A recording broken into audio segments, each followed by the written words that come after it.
Ito na po mga kakahig. Ito po ang simpleng kulungan para sa ating mga sisiw. Ito lang ang ginawa ko, simpleng kulungan lang.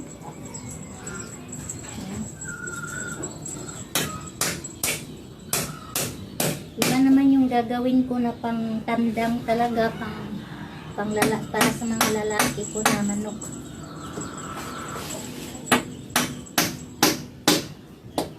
Hindi ko pa yun magawa ngayon kay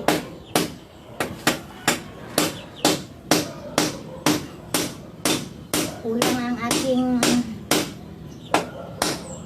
materialis. Ito lang ang ano ko ngayon. Simpleng kulungan para sa aking mga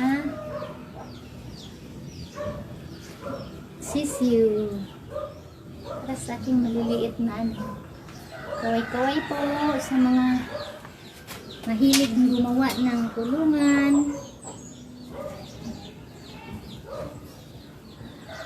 Ano po tayo, kunting na lang to, matatapos to.